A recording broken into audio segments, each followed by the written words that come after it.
Balik po tayo sa mga balita. Pinabulaanan ng isang senador ang kumakalat na balita na may namumuong kudeta. Laban po yan sa bagong liderato ng Senado. Sa halip, mas nais silang maging mas matatag ang kanilang samahan sa gitna ng pagbabago sa mataas sa kapulungan ng Kongreso. Mian Corvera sa balita. Pinabulaanan ni Senator Amy Marcos na kumikilos ang minority bloc sa Senado para patalsikin sa pwesto si Senate President Vicente Sotto. Ayon kay Marcos, wala silang pinag-uusapan na anumang balak na pagpapatalsik kay Sotto at narinig niya lang ang usaping ito sa mga interview sa ilang senador. Mas desididoan na sila ngayon paano magiging matatag ang kanilang samahan sa harap ng mga pagbabago sa Senado.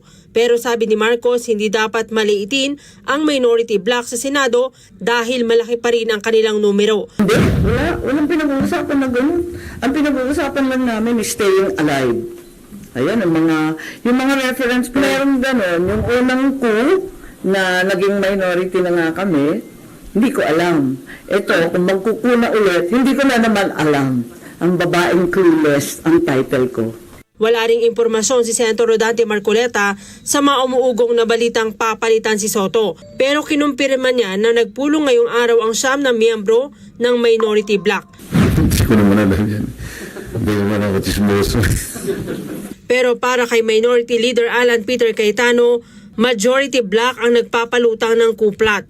Sino nag-bring up na mag-ingat na baka kasi 15 sila siyam kami?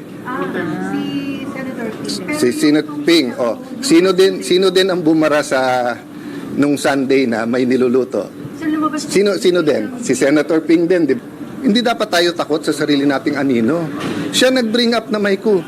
Siya din bumarel nung may coup. Ang tawag doon hulid up.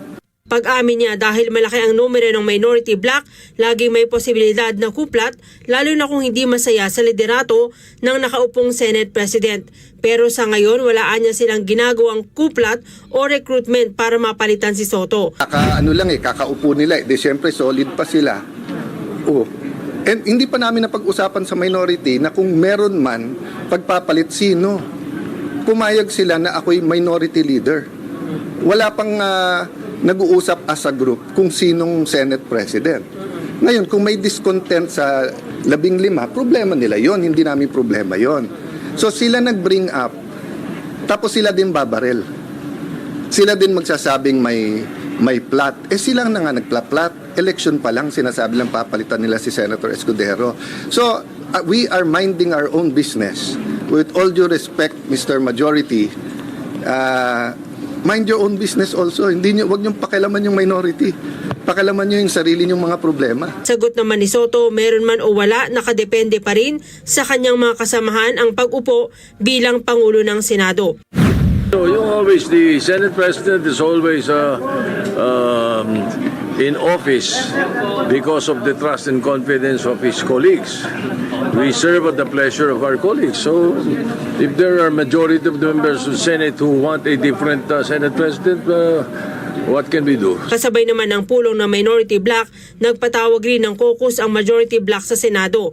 Present ang 12 miyembro ng majority bloc, maliban kina Senator Pia Cayetano, Lito Lapid at Senator Camille Villar na naka-maternity leave. Ayon kay Senate Majority Leader Juan Miguel Zubiri, kasama sa mga tinalakay sa meeting ang kumakalat na fake news tungkol sa kudeta, pagpapatuloy ng investigasyon sa anomalya sa flood control projects at ang budget deliberations. Mian Corvera para sa Mata ng Agila, matatag, matapang, matapat.